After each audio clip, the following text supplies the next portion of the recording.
Hey viewers, my name's Kara. I'm your host for Tuesdays on the Pagan Perspective, and this week we are talking about our year card. This week's topic was suggested by Essence RavenSage, who asked whether we do any work with our year card and whether there are any sort of patterns related to that, and they gave an example as their year card this year is justice and doing a lot this year with balance. So this is interesting to me because I only learned about the concept of a year card this past new year. I want to say Brendan said something about it, and that's how I learned about it.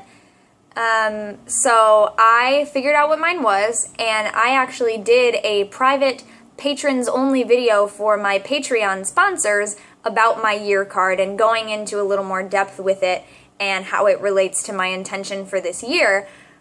So I won't go really far into that because I made that exclusive for my patrons, for people who sponsor my personal channel videos, CuteWitch772, on patreon.com/CuteWitch772. You can pledge to sponsor my videos, and so there's a little special video about my year card for them.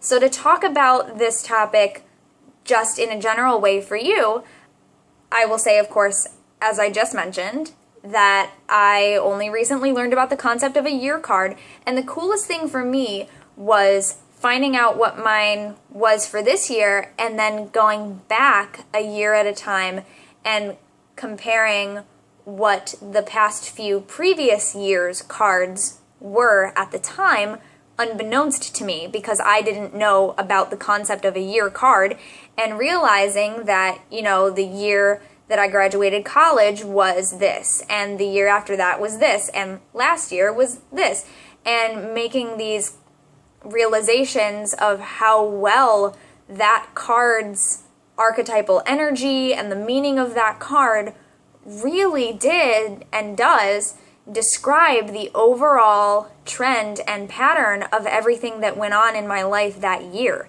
And I didn't know about year cards then. So I just realized I've been saying this over and over and over, and I didn't explain what it is. So your year card is the card from the major arcana of the tarot that corresponds with the numerological breakdown of your birthday. So your birth card, your year card, is the numerology of your birthday, month and date, and the current year. So you can figure out the card that corresponds with the date of your birth by doing your birth date, month, day, and year, or day, month, and year, however you write it, where you're from. And then by switching the year to the current year, you find out what your card is for the current year. So that's how you find that out.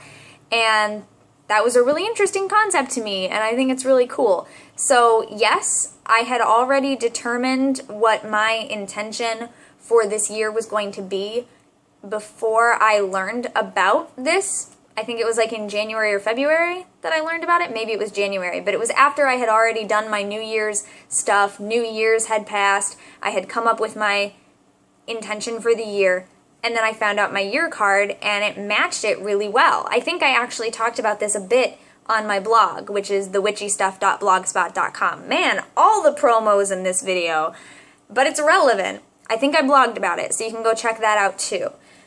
And it was really cool to realize that without even knowing any of these things already, the energy, trend, and pattern of my life is following these things. There are people, obviously, people don't like the zodiac or astrology because they say, oh, it's so generalized that it applies to everyone, and it doesn't fit me personally. You know, some people don't feel that their zodiac sign fits them personally. For me, I've always believed in it because it has matched up. If it didn't, like if I was one of my friends for whom nothing really matched up, I wouldn't believe in it either. I wouldn't put any stock in it.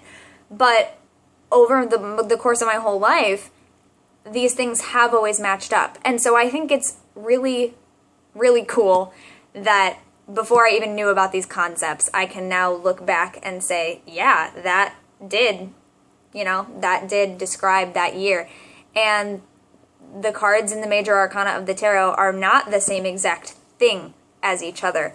So it is a little bit more specific than, in some ways, I'm sure you could find something from every year of your life that matched every bit of everything, because the major arcana of the tarot is a story of a life. It is the progression of a life. So I'm sure you could find a little bit of things everywhere.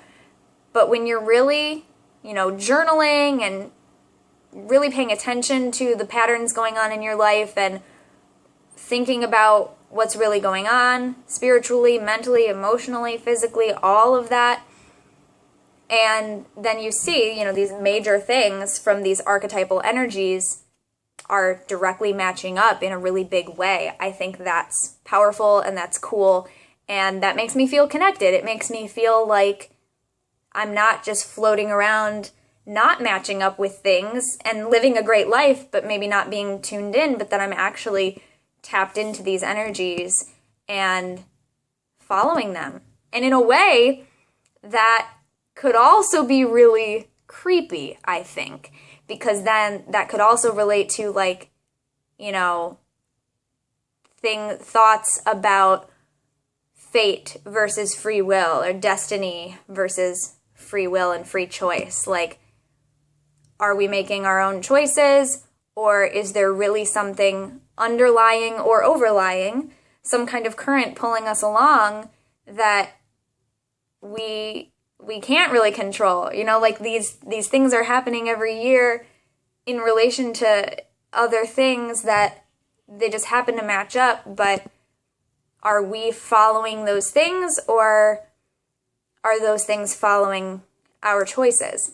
I think it's both. I think it's a combination of both. That's a totally different discussion, fate, destiny, yada yada. I think it is a combination of both. You know me, I am never wholly on one end of the spectrum or the other. I'm in all of this middle ground spectrum. So yeah, the concept of year cards I think is really cool. I like numerology. I like learning about the tarot. I don't know a ton about it yet, but archetypal energies are really interesting to me. I like working with archetypes, and yeah. So yes, I have been, now that I know about it, I have been paying attention to that, and I do feel like I've somewhat lost that intention and I've lost that direction since the beginning of this year, because I was really, for the first several months of the year, feeling it every day, like day in and day out, like my dichotomy of my intention was really strong. And then I've been dealing with so much going on in my life, so much crazy stuff, so much off-the-wall stuff that's just very overwhelming, very underwhelming, back and forth. It's a roller coaster of emotion, and I feel like through all of that I've kind of lost that really strong connection to that intention. But I was working with a yearly intention, which is a concept that I learned about from Thorn Coyle, because I follow her on Facebook, and she talked about setting an intention for the year instead of a resolution. So I was working with that, and then found out about the year card, found out that they match up, thought, well, that's really cool, and yeah, so I've been doing that, and I will continue to pay attention to what my year card is, and also help my friends look up what theirs is, and just kind of see how that interplay exists, whether it does or not. So that's my video for this week. This is actually Tech Week for a show that I'm working on, so I was running around all day today, getting props, getting costumes. I have to go later to paint the set, so I'm going to go run and upload this real quick, and the next time I see you, that'll all be over. So I'll have a little mini mental break, and I will see you next time. Until then, don't forget to be awesome, blessed be, tell us about your year card in the comments, and goodbye.